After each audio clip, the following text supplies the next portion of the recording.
Guys, I need your help. I used up all of my pirate sex jokes in the intro to the last video, but Assassin's Creed is still throwing pirate stuff my way. I need everyone to comment the best pirate sex jokes you can in the comments below, so I have some more.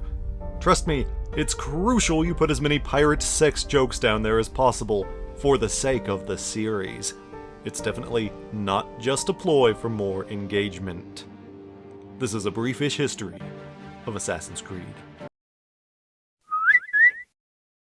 You will never guess who leads Black Flag's DLC pack titled Aveline.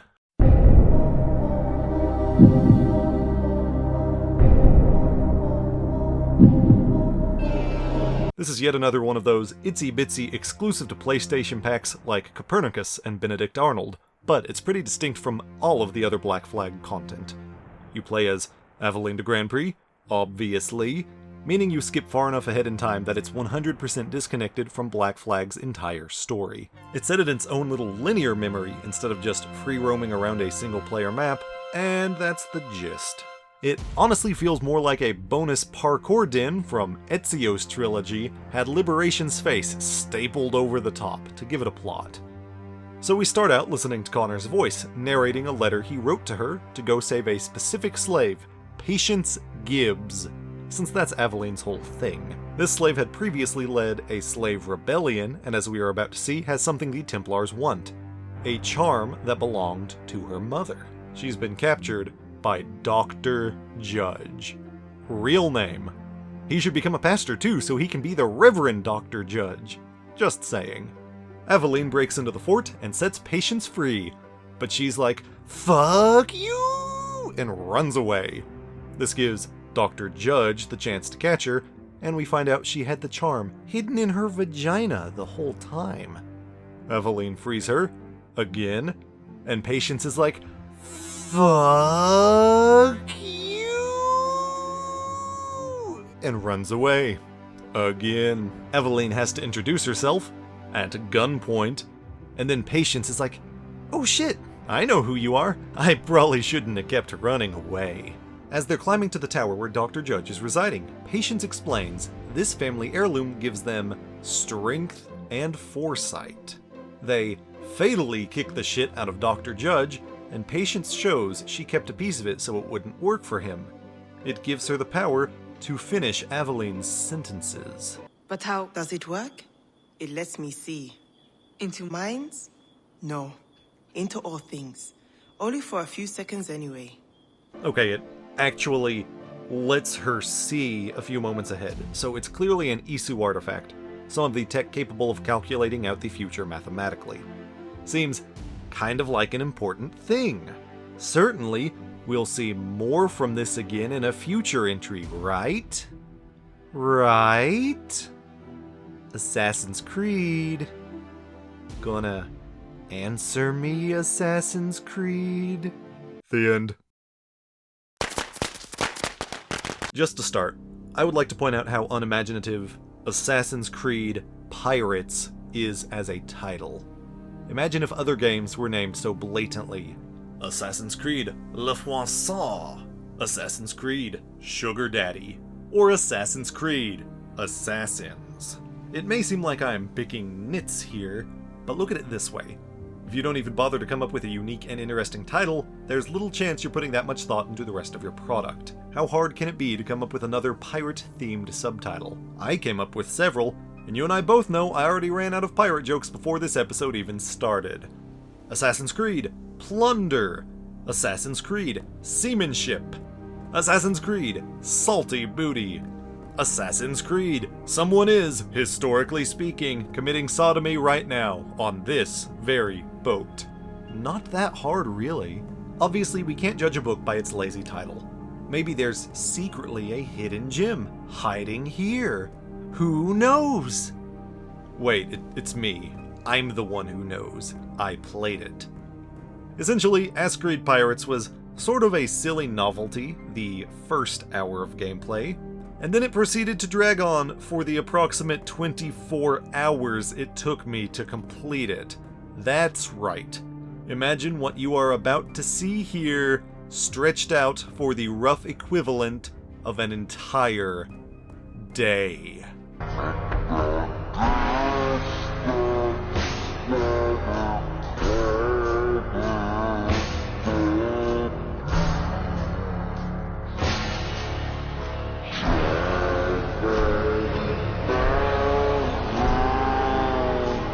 Pirates, as my tirade most certainly did not reveal, was a mobile game that tied into Black Flag really loosely, and looked to kind of recreate that nautical gal's wild, wet wonders. Damn it, that's another pirate sex joke. If only there were some way to go back and change my intro. I say it's sort of loosely connected because it's mostly original characters and gameplay is altered to work for touch controls, but the core concept of sail around and be a pirate ship hasn't changed. The seas have been divvied up into smaller areas, and navigating these watery sandboxes is very familiar. There's also a secondary way to navigate more quickly, where you go to the map and drag a line the ship follows. It's much less fun, but it is faster, and I begrudgingly admit that mobile games do work best when you can do them quickly on the go. Even though boats don't climb, they still manage to incorporate towers which defog the map and offer fast travel. But the one time I tried using fast travel, the app crashed, so I stuck to regular navigation from there. In combat, things definitely change. The ship autopilots and aiming is tangentially the same, choosing ammo types and dragging around to fire, although your boat has painfully slow reloads. Battles switch back and forth between your volleys and the enemies. Enemies have two modes of attacking. The first one, they aim, and you dodge their cannon volleys. This is not how ships work. The second one rips off Fruit Ninja. Some projectiles have to be swiped, others have to be tapped, and explosive crates have to be ignored. This is not how cannons work. Do not ask me how any of this works. My only explanation is someone was using a really janky animus on a dare, and also they were on every drug. Technically, if you perform either defensive minigame well enough, it will eventually unlock Spider Shot you can use to skip them at any time. These, tragically, do not carry over between battles. This is straight up unfair sometimes. During the dodge minigame, some ships do a large, undodgeable attack that can only be avoided when you interrupt them with Spider Shot. Frequently, they do it just before you've had any possibility of earning Spider Shot, and since you don't carry it over from your last spat, sometimes you're literally just fucked and can't do a thing about it. You know what does carry over between battles? Your damage. This fucking game just stacks random odds against you. Technically, there is a third type of ship combat, stealth, where you have to drag yourself between patrolling enemies. Sometimes zones make you magically faster, slower, or undetectable. This mode is utter shit. These assholes move way too fast, and sometimes unpredictably. Every game developer out there who keeps trying to make large vehicles into sneaky vehicles should go swallow a pine cone the wrong way. Non-boat fight activities include whaling, which is reduced to a tap and swipe minigame. Based on the number of points and swipes you have to give to attack, I expected the sky to turn black with so many goddamn harpoons it looks like the ending of Hero. Spoilers, by the way. But then one piddly little harpoon spurts out, and honestly, it's hilariously anticlimactic. They increase whaling difficulty by making swipes less responsive in harder areas, so that was a choice. There's racing, which somehow gives your pirate ship nitrous-style boosts, which is not how ships work. There's a surprisingly fun fishing minigame where you have to reel the fish in without losing control. Finally, looting Mayan temples. For these, imagine if Temple Run was just Temple Run. They simply ripped off Temple Run. There are no demon monkeys, so apparently our new PC can't enter a room without accidentally knocking over the entire fucking room behind himself. Now, some or possibly all of these were added in later updates, but I cannot be asked to go look up the patch notes of a game that would later mysteriously go missing from the App Store. So I'm just treating this all as one final product. I'm pretty sure the ending of the main story wasn't even in the initial launch. They did add Arctic areas late in the game's life to be more rogue-like, as in like Rogue and not the roguelike genre, so that's cool. There you can hunt Moby Dick, who is apparently some sort of terrorist. Her words, not mine. Less cool than all of that, you are going to have to deal with some mobile game bullshit. This game went from being $5 to free to play at some point during its lifetime, so there are now ads implanted in the menus. It tries to get me to do daily missions, which I mostly ignore, and literally everything requires tons of in-game gold for upgrades, so they can offer you the chance to spend real-world money for fake world money.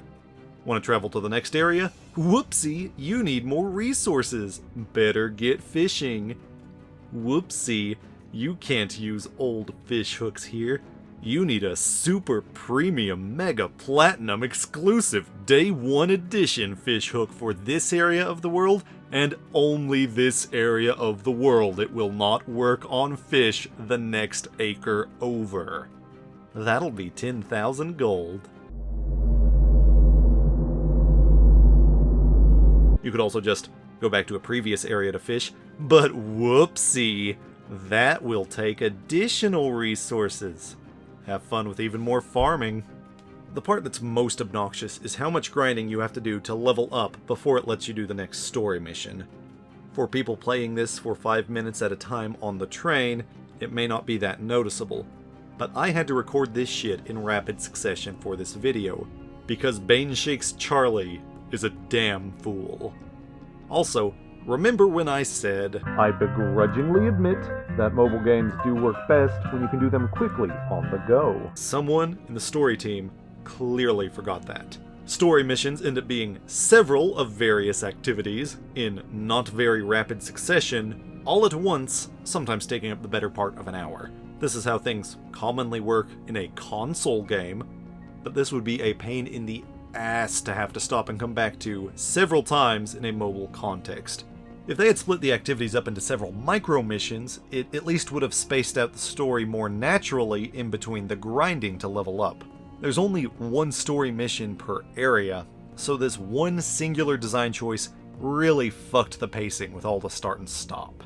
On the flip side, the side missions also get pretty obnoxious, not because of the main gameplay itself, but because they have optional objectives. Here's the thing though, these objectives are 99% impossible unless you have only the fastest, strongest ships with all of the best, most specific perks in the game, which naturally, I did not. Complete in X time practically always fails, regardless of mission type. Fight only the target ship is an exercise in futility against the aforementioned stealth, and one egregious example said, use only the mortar, which is one of the slowest to load attacks available. The same mission also used complete within X time as a different optional objective. These fucking things are clearly designed just to drag out even further playtime, or, again, to encourage spending extra real-world moolah. Turns out the real treasure-greedy thieves were the Ubisoft we made along the way. Story time. A quick intro tells about a pirate named Labuse, who had some nice fucking booty, and when they caught and nuisinated him, he chucked out an unbreakable code about where it was hidden. Thankfully, Abstergo has the DNA of some dweeb named Alonzo, who knew Labuse. So Alonzo and another dude named Jamau, who honestly only exists to make sure Alonzo has a second half for expository conversations, has been tied up by some random merchant that Labuse is attacking. I don't know what led to them getting tied up, but I'm assuming it's a sex thing, cause that's hot.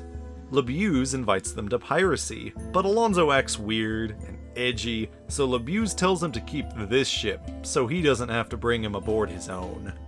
As soon as they get into the next area though, Labuse bullies Alonso for having such a tiny ship. The ship he gave Alonso, mind you, and they go to steal a bigger one anyway. There's a bunch of your usual pirate shenanigans in the middle point of the game. There's a new pirate named Samuel Bellamy. There are pirates from Black Flag that we know, like Benjamin Hornigold. They do piratey stuff. You save a woman named Amina from slavers, in the process pissing off a guy in the British Navy named Hume. You even get to borrow a fort's mortars and send hundreds, maybe thousands, of men to a watery death all at once. Eventually, Alonso helps Labuse and Bellamy steal a fragment of Eden from the old slaver guy from Black Flag, and they explain that they are assassins, and people like Hume are Templars. They do not, however, invite Alonso to join, probably because he keeps acting like a weird little edgelord. Blackbeard randomly shows up to help fight Hume, Labuse plans to hide the fragment, and Bellamy leads the Templars on a wild goose chase, where he will die unceremoniously off-screen. Labuse and Alonso meet some new fucker named Condent, but while Alonso is helping him do fetch quests and chastising Charles Vane for drunken shenanigans, Labuse disappears. When Alonso tries to find him, Blackbeard randomly shows up again to remind us that he's a thing. And Labusie's ship has reportedly been sunk. However, they eventually recover a coded journal and discover he plans to leave the Caribbean outright. Pirate stuff, Condent's actually a Templar, more pirate stuff, and Alonso eventually finds Labuse, who is now with Blackbeard. How the fuck did you beat us to him, Edward? You were doing all that other shit in Black Flag as well! Back in Alonso's company, Labuse is like, golly, me running around sure wasted a lot of plot time here, only for us to pick right back where we left off. Here, let's go get me an escape ship. I'm pretty sure this is where the story missions ended until they added a final mission in a later update, because mobile games are rife with bullshit like that, but it is a nice little spot to talk about one other thing the game does.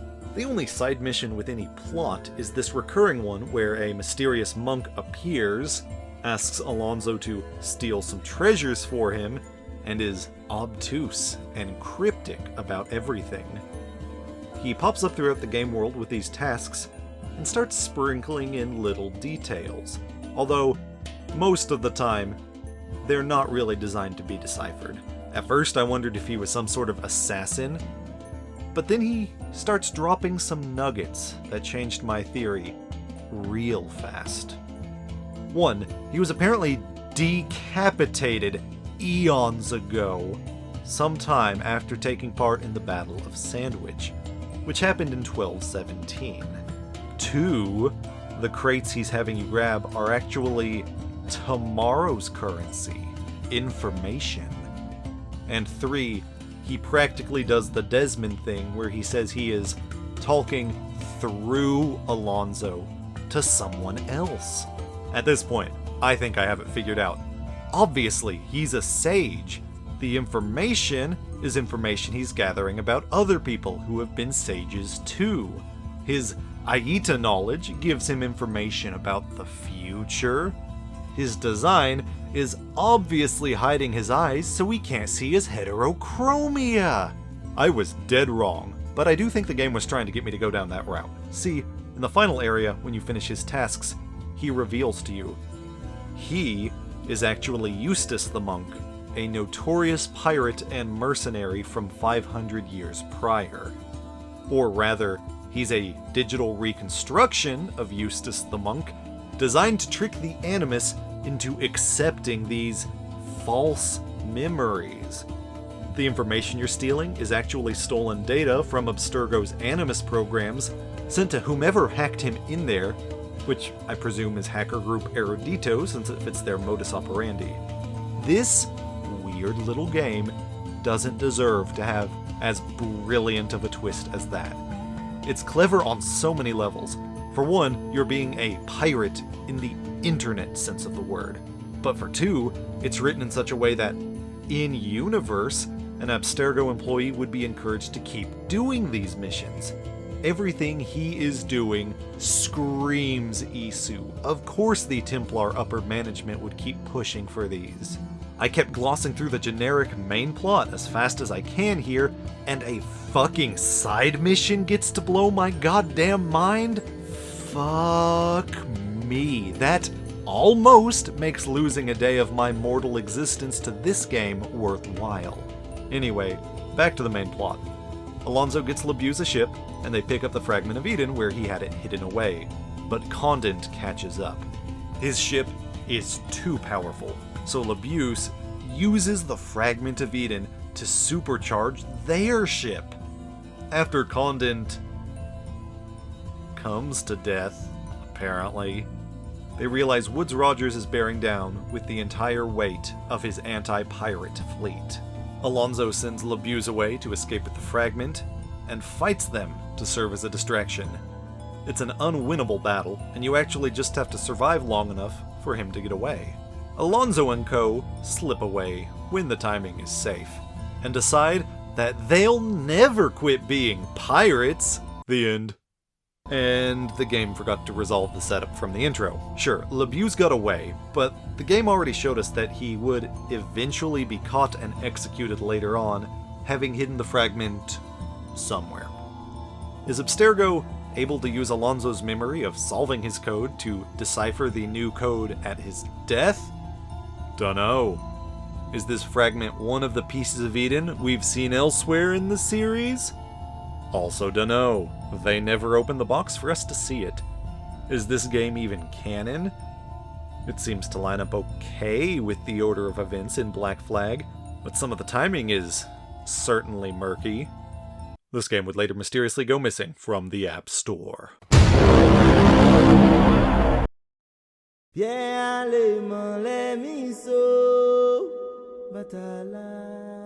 At this point in the series, it is already clear Assassin's Creed agrees with all reasonable people that slavery fucking sucked. Time and an entire fucking spin-off time again, we have seen the series flipping two birds at the practice of kidnapping other people and coercing them into labor under the threat of abuse and death.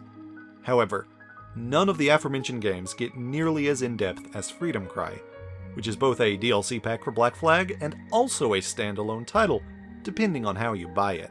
Trust me, Ubisoft will make sure they have given every avenue possible to guzzle down your money. Story-wise, this is one of the better DLC offerings in the series. Spoiler alert. Gameplay-wise, it's mostly a tiny sliver of more Black Flag. There's honestly not a ton to do in this slice of the West Indies Sea. There are a handful of islands, which don't really have much on them. You can still do some basic hunting and whaling, although since neither will be used for crafting upgrades this time, there's no major reason to do so. My favorite part was the single new underwater location. Dive down and you actually find what remains of the Jackdaw, which was apparently sunk sometime after Edward's retirement from piracy. It's definitely sad seeing the ship you previously spent so much time and so much grinding on at the bottom of the sea. Hopefully, you recall Adewale, super dope number 2 guy on the Jackdaw, a hugely memorable character in a cast of hugely memorable characters. Ade takes center stage for this campaign, which makes sense since he's both an escaped slave himself and he got his shit together and joined the Assassins faster than Edward did. By this point, Adewale has been running around in the hood for more than a decade and a half, and we start off with him stealing a very important bundle from Templars out at sea. This bundle is actually not very important at all to this game, it's just there as a broader excuse to go and do the things. He sees it is addressed to Bastien Joseph, but quickly has to flee Templar backup into a raging storm. The storm breaks your ship's hymen, so to speak, and Adewale washes up in Port-au-Prince, a place that officially sucks.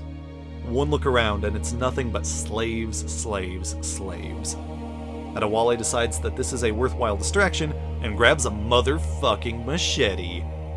Side note, yes, this is literally the same signature melee weapon Aveline grabbed in her game to fight the system with weaponized irony. Unlike Aveline, Adewale's melee options are limited to rusty machete and pretty machete, so slight step back in the variety.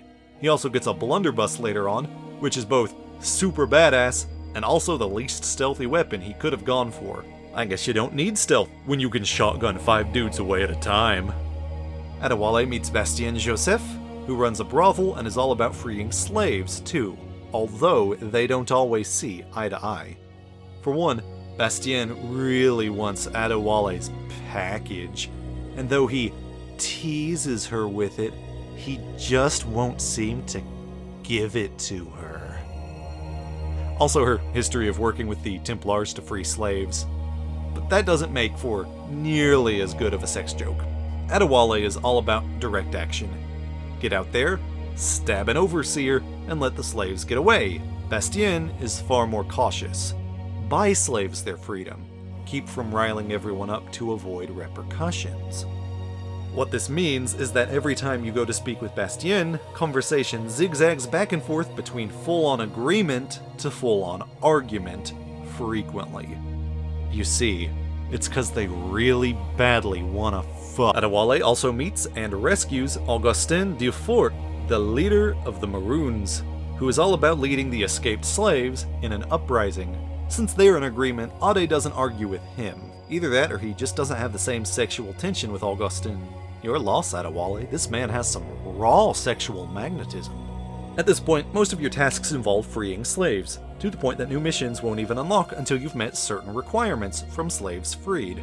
You can intercept overseers, chasing down fleeing slaves, intercept overseers, punishing shackled slaves, intercept overseers, auctioning slaves, etc. These activities certainly feel awesome the first time, but they only save 6 slaves or fewer at once, and always spawn in the same locations, so pretty soon you'll find yourself ignoring these distressed slaves for the bigger 2 options, which was probably not the developer's intentions.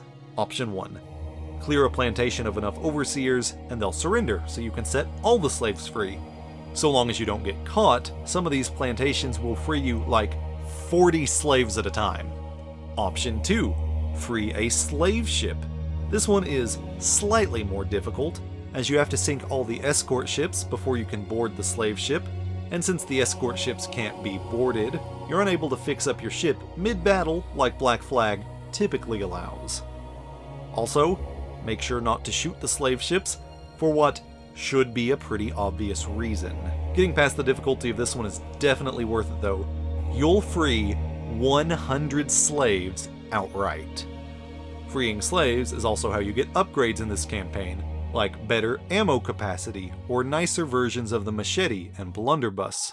It's a reward system set up to make sure you aren't skipping out on freeing slaves, though I do feel like the execution accidentally turns slaves into a form of currency, so again, probably not the developer's intentions. Because, to be fair, the developers clearly did have the best intentions in showing the brutality and inhumanity of the practice, so I am certainly nitpicking.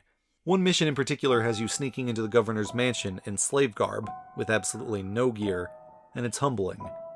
The overseers care so little for their captives, they don't even notice an extra, unfamiliar face. And the slaves themselves immediately grow distrustful, afraid you'll get them all killed. Really, though, it's the next mission I'll discuss that gives the most impact. As you progress through the story, the slavers get more antsy, and it finally crescendos into one of the most uncomfortable, but certainly effective, scenes in the entire franchise. On a routine run, while freeing a slave ship, one of the escort ships turns, and begins firing on the slave ship, as a means to punish you for trying to free them. By the time Adewale gets below deck, the water is already rising, and many of the slaves already lie dead in their shackles. Running to free the survivors in a panic is certainly dramatic, although my constant fucking up of the QuickTime event does ruin the moment somewhat. Quit sheathing your equipment just because I pressed the wrong button. You're just gonna have to pull it right back out, Adewale. The worst part is when the ship suddenly lurches further to the side, filling faster. You have to swim and climb your way out of the now rapidly sinking ship. Dead men float around you, and helplessly shackled survivors flail desperately. But it's just too late to do anything.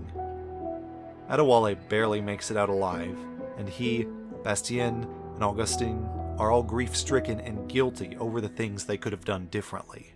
They also finally come to the mutual agreement that the guy in charge of all of this is probably not very nice to be ordering things like this to happen. Which, I mean, yeah. When Adewale finds the governor, Pierre de Fayette, he's torturing and killing slaves for information about the Maroons, proving their conclusion even correcter. And Adewale is pissed. Canonically, Adewale impales him on the branding iron he had been using on the slaves before practically disemboweling him with his machete. De Fayette claims black people aren't human. Ade makes sure he dies painfully, and everyone is understandably shaken. Adewale finally gives Bastien his package, for real this time. In both ways, apparently. The literal package contains a little box, which is never explained in this DLC. You'll have to wait for Rogue. He also apparently gives her his penis package at some point, because they have descendants in the lore. The end. Finally, that's all the pirate content Assassin's Creed has to offer. Next time, we're looking at privateer content. Subscribe to see how that is totally different. Like and comment to trick YouTube into thinking Baneshake is actually worthwhile content, and share with your friends to trick them into thinking Baneshake is worthwhile content. Trust me, it's a hilarious prank.